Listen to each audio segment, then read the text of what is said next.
ॐ अज्ञानतिमिरन्धस्य ज्ञानाञ्जनशलाकया चक्षुरुन्मिलितं येन तस्मै श्रीगुरुवे नमः। श्रीचैतन्या मनोभीष्टं स्थापितं येन भूतले स्वयं रूपः कदा मह्यं ददाति स्वपदान्तिकम्। श्रीकृष्ण चैतन्या प्रभु नित्यानंद श्री अद्वैत गदाधर श्रीवासदि गौर भक्त वृंद। हरे कृष्णा कृष्णा कृष्णा हरे हरे, हरे राम राम राम हरे हरे। हम सब लोग करेला इस नाम की सब्जी को जानते हैं।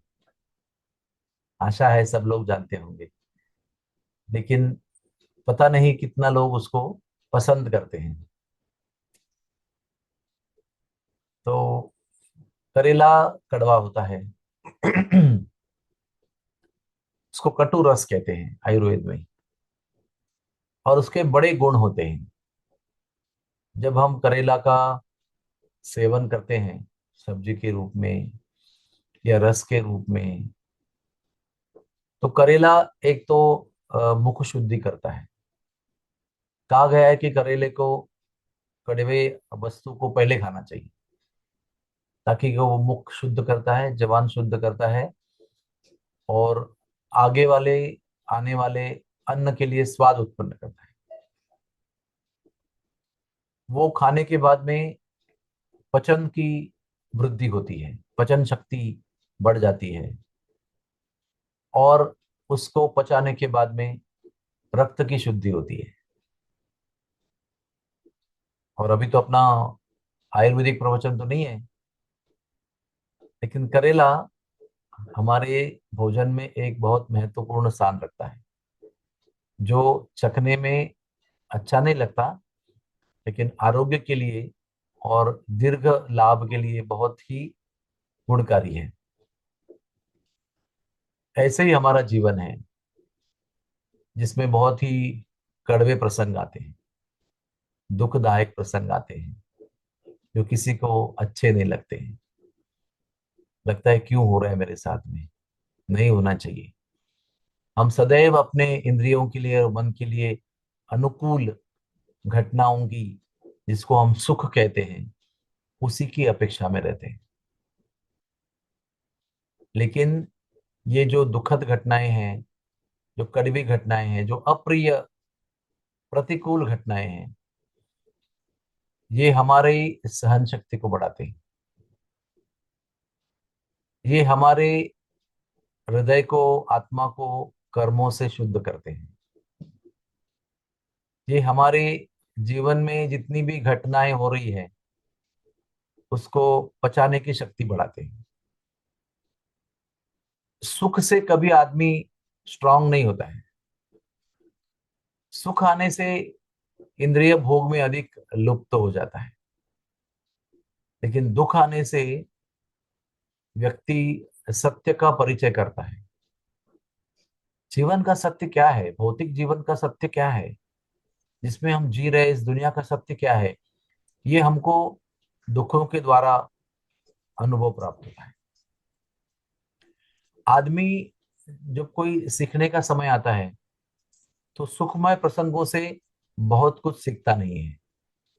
मैं तो कहूंगा कि सुखमय स्थिति से हम कुछ नहीं सीखते, लेकिन जब दुखद घटनाएं होती है, तो व्यक्ति बहुत कुछ सीखता है, जिसको हम साक्षात्कार कहते हैं, जिसको हम अनुभूति कहते हैं, जिसके हम रियलाइजेशन, स्पिरिचुअल रियलाइजेशन कहते हैं। और वो केवल दुख से प्राप्त होता है। तो हम सब लोग आध्यात्मिक जीवन में प्रगति करना चाहते हैं, और आध्यात्मिक जीवन की प्रगति जो है वो आध्यात्मिक साक्षात्कारों के माध्यम से होती है। जब तक हमें कठोर, तीव्र, अंतर्गत और गहरे आध्यात्मिक साक्षात्कार नहीं होते हैं, हम आध्यात्मिक प्रगति नहीं कर सकते। कुंती माता जी जब भी भागवत में कह रही है कि भेजो भगवान, और भेजो, और दुखों को भेजे, भेजो। कुंती देवी कोई साइकेट्रिक पेशेंट नहीं है।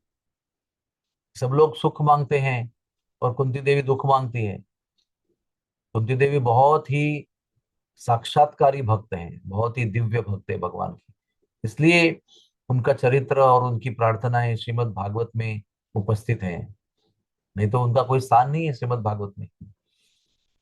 वो एक बहुत ही उच्च, श्रेष्ठ और गहरा सत्य बता रही है कि जीवन में, विशेष करके आध्यात्मिक जीवन में, सामान्य जीवन में भी, भौतिक जीवन में भी, और विशेष करके आध्यात्मिक जीवन में, अगर किसी को गंभीरता से प्रगति करनी है तो ये कड़वे अनुभव स्वीकार करने ही पड़ेंगे।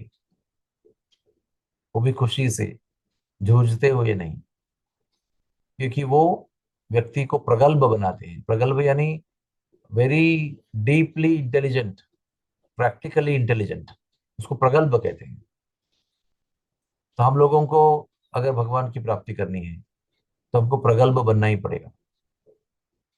और ऐसे करेले जैसे कड़वे अनुभवों को नकारना नहीं पड़ेगा, नकारना नहीं चाहिए, तो स्वीकार करना चाहिए। क्योंकि हर एक दुखद घटना, हर एक अनचाही घटना, प्रतिकूल घटना, ये भगवान की इच्छा से होती है।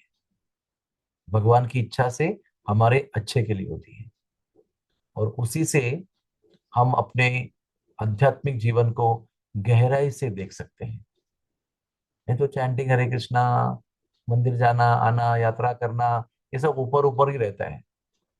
आत्मा तक अगर इन सब चीजों को छूना है हमें, तो वो दुखद प्रसंग ही हमें सहायता करेंगे, दुख ही हमको मदद करेंगे, और बहुत ही मैच्योर बनाएंगे। प्रगल्भ का और एक अर्थ भी है मैच्योर, बहुत ही मैच्योर बन जाएंगे, समझेंगे कि जीवन क्या है। हाँ, ऐसे ऊपर ऊपर की चीजों में हम लोग बहकेंगे नहीं। हमारे आध्यात्मिक जीवन की नींव मजबूत होगी, फाउंडेशन, बुनियाद जो है वो स्थिर होगी, जिस पर हमारे आध्यात्मिक जीवन की छलांग लगा सकते हैं हम। वो दुखद प्रसंग है। वो जैसे भोजन में करेला है, वैसे हमारे जीवन में दुखद प्रसंग है। इसलिए भगवान का धन्यवाद करना चाहिए। क्योंकि जब भगवान की ओर से करेले जैसे कड़वे दुखद प्रसंग आते हैं ना, तो उसमें से गुजरने की, और यशस्वी तरीके से गुजरने की भी शक्ति वही भगवान देते हैं, जिनके निर्देश में ये दुखद प्रसंग हमारे जीवन में आते हैं। इसलिए करेले जैसे दुखद प्रसंगों के लिए डरना नहीं चाहिए। पूरी तरह से इसके पीछे की भूमिका समझते हुए हमको चलना है। तब जाकर हमारा ये जो दिव्य प्रयास है भगवान को मिलने का, वो एक न एक दिन जरूर सफल हो जाएगा। हरे कृष्णा, हरे कृष्णा, कृष्ण कृष्ण हरे हरे, हरे राम राम राम, हरे हरे।